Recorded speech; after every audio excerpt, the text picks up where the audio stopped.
আসসালামু আলাইকুম, সবাইকে ওয়েলকাম জানাচ্ছি আমার চ্যানেল রুমিস ফ্যাশনেবল হাউসে। আমি ফারহানা ইয়াসমিন রুমি চলে আসলাম আপনাদের মাঝে আরেকটি নতুন ব্লগ নিয়ে। কিছুদিন আগে ডিপ ফ্রিজটা ক্লিন করেছি। এখন আমার এই টু ডোরের এই ফ্রিজটা ক্লিন করছি। তো আসলে সব কিছু নামিয়ে এই যুদ্ধ করা শুরু করেছি। তো বাম সাইডটা আগে ধরেছি, ডিপার যেটা আর কি। তো সেটাকে ক্লিন করে জিনিসপত্র রেখে দিয়ে তারপরে ডান সাইডটাকেও আমি ভালো করে ক্লিন করে জিনিসপত্র রেখে দিচ্ছি আর কি। তো গুছিয়ে নেওয়ার পরে আমি রান্নাঘরে চলে যাব। রান্না একটু দেরিও হয়ে গিয়েছে, কারণ এটা করতে করতে অনেক টাইম লেগে গিয়েছে। সব কিছু ধুয়ে টুয়ে আবার জিনিসপত্র রেখে দেওয়া অনেক বড় একটা কাজ আজকে শেষ করলাম। গত কিছুদিন থেকে করব আসলে সময় সুযোগের অভাবে করা হচ্ছে না। তো এখন এইভাবে রেখে দিয়েছি। মোটামুটি গুছানো এবং ক্লিন করা শেষ। আর এখানে গরুর ভট আছে, তো সেটা আগামী দিন রান্না করব। আজকে নর্মালে রেখে দিয়েছি, ডিপ ফ্রিজে ছিল। তো যাই হোক, ফ্রিজটাকে বন্ধ করে চলে এসেছি রান্নাঘরে। তো আজকে একটু ফুলকপি একটু দিব আর কি। গতকালকে আমি সিমের বিচি একটু হালকা হলুদ দিয়ে আর একটু লবণ দিয়ে সিদ্ধ করে রেখেছিলাম গতকালকে। মানে সিমের বিচিগুলোকে ছিলে টিলে ওইভাবে এগিয়ে রেখেছিলাম। তো আসলে আলু দিব না, শুধু মনে হচ্ছে যে সিমের বিচি রান্না করলেও ভালো লাগবে না। তো এই জন্য ফুলকপি ছিল, ভাবলাম যে একটু ফুলকপি দিয়ে দিই। তো ছোট ছোট করে কেটে নিচ্ছি। আর এই তো আমি মাঝখানের যে ডাঁটাটা আছে সেটাও কেটে দিয়ে দিচ্ছি ছোট করে আর কি। আর সিমের বিচিগুলো একদমই কচি, ছোট ছোট আর কি। তো আরেকটু বড় বা পুষ্টি হলে ভালো হতো, বড় বড় সিমের বিচিগুলো খেতে ভালো লাগে আর কি। তো এই নরম ডাঁটাগুলি আমি ফুলকপি দিয়ে দিচ্ছি, চিপিয়ে খেতে ভালোই লাগবে এই জন্যই। তো তার সাথে সাথে টমেটো, কাঁচামরিচ, ধনিয়া পাতাগুলিও কেটে নিচ্ছি। তো রান্নার আগ দিয়ে যে প্রস্তুতিগুলি সেগুলি করে নেওয়া আর কি। ফ্রিজ পরিষ্কার করাতে আসলে এই কাজটা দেরি হয়ে গিয়েছে, রান্নার কাজটা। ভাত রান্না করে ফেলেছি, এখন শুধু একটু রান্না করব, হাঁসের গোস্ত রান্না করব। আর এই তো সিমের বিচিটা রান্না করব।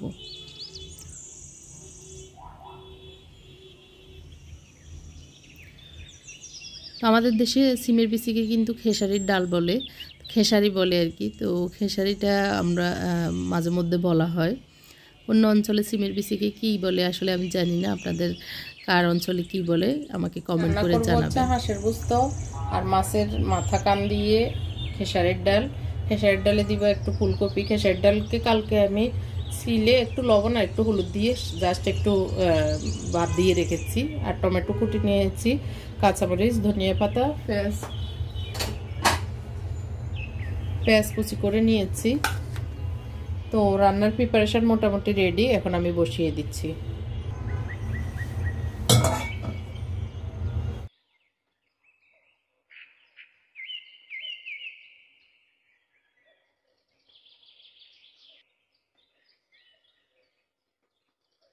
তো প্রথমে আমি শিমের বিচিটা বসিয়ে দিচ্ছি।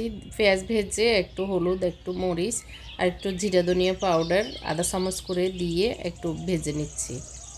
এখন দিয়ে দিচ্ছি লবণ, একটু হলুদ কম মনে হয়েছে জন্য আর একটু হলুদ দিয়েছি। আর মাছের মাথার অংশটাকে ভালো করে এই মশলার সাথে ভেজে নিচ্ছি। একটা টমেটোকে বড় বড় টুকরা করে দিয়ে দিয়েছি। একটু পানি দিয়ে দিচ্ছি যাতে করে কষানোটা হয় ভালো করে মাছের সাথে। তো ঢাকনা দিয়ে একটু কষিয়ে নিচ্ছি।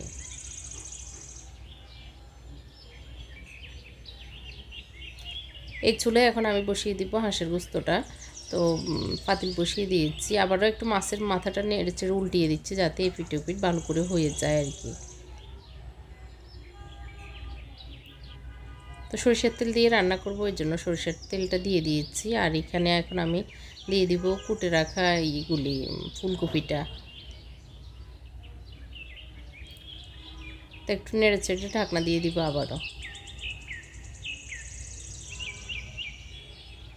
তো একটু হলুদ কম মনে হয়েছে, মনে হচ্ছে যে হলুদটা একটু কম হচ্ছে, তো ওই জন্য একটু হলুদ দিয়ে দিয়েছি। এখানে পেঁয়াজ দিয়ে দিয়েছি, পেঁয়াজটা একটু ভেজে তারপরে মশলাগুলি দিয়ে দিব আর কি। এখন একটু পেঁয়াজটা ভাজা হোক, আর এদিক দিয়ে আমি ফুলটা একটু উল্টিয়ে দিচ্ছি।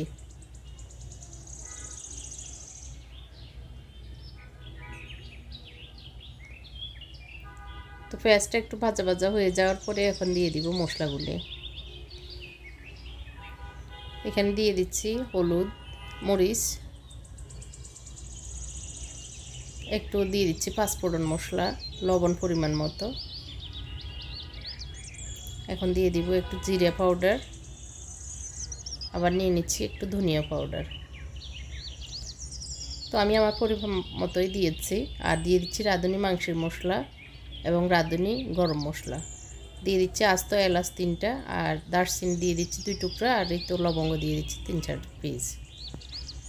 সব কিছু আবার একটু নেড়ে চেড়ে একটু পানি দিয়ে কষিয়ে নেব।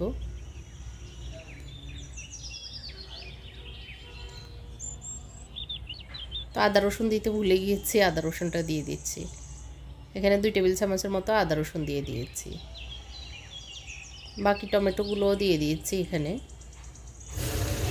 এদিক দিয়ে ফুলকপিগুলো একটু বাপ এসে গিয়েছে, মানে একটু হালকা নরম হয়েছে। এগুলির ভিতরে এখন দিয়ে দিব এই যে সিদ্ধ করে রাখা শিমের বিচিগুলি।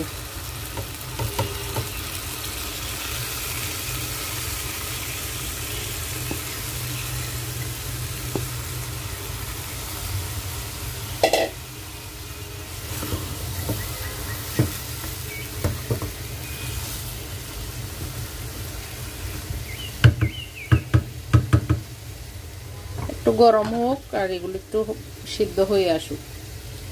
এর ভিতরে মশলাগুলি সুন্দরভাবে হয়ে গিয়েছে, তেল উঠে গিয়েছে, দেখতে পাচ্ছেন।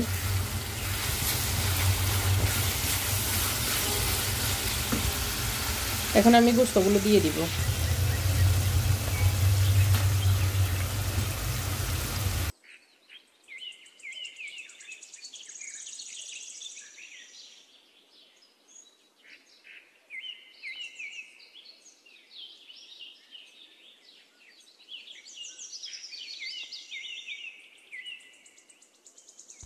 তো এই তো একটু উল্টিয়ে পাল্টিয়ে আমি ঢাকনা দিয়ে দিব, মশলাগুলি যাতে করে উপরের দিকে উঠে আসে জন্য চেষ্টা করছি নিচ থেকে উপরের দিকে নিয়ে আসার। তো এইভাবে রান্নাটা আমার আস্তে আস্তে হয়ে যাচ্ছে। যদিও আজকে একটু লেটে রান্না শুরু করে দিয়েছি। আমার আসলে নর্মালি তো সবসময় একটু আর্লি রান্না করি, যেহেতু একটু হাতের কাজ করি, আবার বিজনেসের একটু কাজ করি, তারপরে আর অন্যান্য এডিটিং সহ অনেক কাজ আছে। তো এই জন্য একটু আর্লি করি। আজকে ওই যে ফ্রিজ মোছাতে আমার সব সময় চলে গেছে।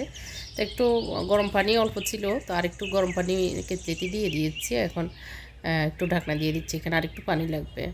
তো এই যে আরেকটু পানি দিয়ে দিয়েছি, পানিটা মানে ফুটে উঠেছিল কেতলিতে।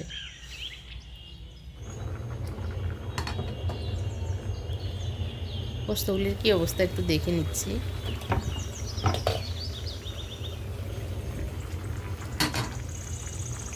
তো এখানে আমি আসলে ইয়েতে কাঁচামরিচ দিতে ভুলে গিয়েছি, তো লাস্টে দিয়ে দিলে অবশ্য কাঁচামরিচের একটা গ্রান বের হয়, আর জালটাও বেশি বের হয় না এটা আর কি। তো মিষ্টি মিষ্টি গ্রান ভালোই লাগে আর কি। আর এমনিতে আমাদের এই কাঁচামরিচগুলি যেগুলি আনছে বড় সাইজের, এগুলিতে আবার বেশি জাল নাই আর কি।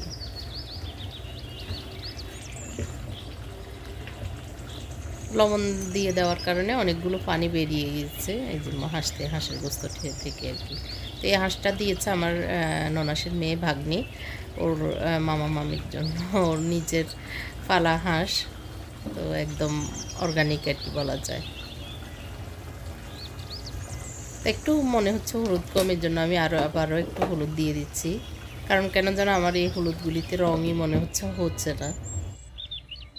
তো এই দিক দিয়ে অনেকগুলো দোয়া পাটলা জমে গিয়েছে, অনেক বাটি, তারপরে পাতিল বেরিয়ে গিয়েছে যেগুলি অবসর হয়েছে। তো এইগুলি ধুয়ে টুয়ে রেখে দিচ্ছি জায়গা মতো। আর ওই পাতিলে আমি দুধ জাল দিয়ে রেখেছিলাম, তো ওই পাতিলটা একটু গুছিয়ে এক সাইড করে রেখে দেবো এই আর কি। এর ভিতর শিমের বিচিগুলো মোটামুটি হয়ে গিয়েছে ধনিয়া পাতা দিয়ে, এখন নামিয়ে নেব। তো আমি একটু চেক করে নিচ্ছি, এই যে একদম গলে গিয়েছে। আর বেশি রান্না করলে একদম আর এগুলি পাবোই না। তো একটু আস্তে আস্তে থাকলে শিমের বিচিগুলো দেখতেও ভালো লাগে, খেতেও ভালো লাগে। আর আমার মুনতাসির শিমের বিচি খুব পছন্দ করে, ও অন্যান্য সবজি না খেলেও শিমের বিচিটা খায় আর কি। তো এই তো ধনিয়া পাতা দিয়ে এখন চুলাটা অফ করে দিচ্ছি।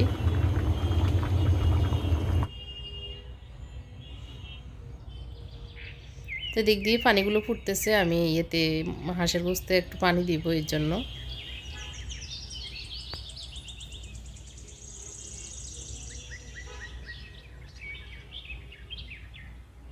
তো এই সাইডটা একটু মুছে নিয়ে আগে, একটু শুকনো শুকনো না থাকলে, একটু ভিজে ভিজে থাকলে কেমন যেন লাগে, তো শুকনা থাকলে ভালোই লাগে আর কি। তো দুধ জাল দিয়ে নেওয়াতে একদম সর্বশে আছে। মাস্টার্স লাইফস্টাইল যে চ্যানেলটা আছে, আপনারা ওনার এই চ্যানেলটা ভিজিট করতে পারেন। গ্রামীণ অনেক কিছুই দেখতে পাবেন এবং উনি রেসিপি সহ সব কিছু শেয়ার করেন। আশা করি আপনাদেরও ভালো লাগবে। ওনার আপুর চ্যানেলটা আপনারা সাবস্ক্রাইব করবেন এই আশাই করি। তো আজকে একটি কমেন্ট পড়ে শোনাবো, বা কমেন্টটার আমি চেষ্টা করছি রিপ্লাই দেওয়া। তো একজন মামনি লিখেছেন, ওনার আম্মু আমার সবগুলো ভিডিওই দেখেন। আমি সামারিটা আসলে বলে দিচ্ছি, পড়াটা আপনারা পড়ে নিয়েন। তো উনি সবসময় দেখেন, এখন আজকে ওনার আম্মুর নামটা আমি আমার ভিডিওতে নিলে উনি খুশি হবেন।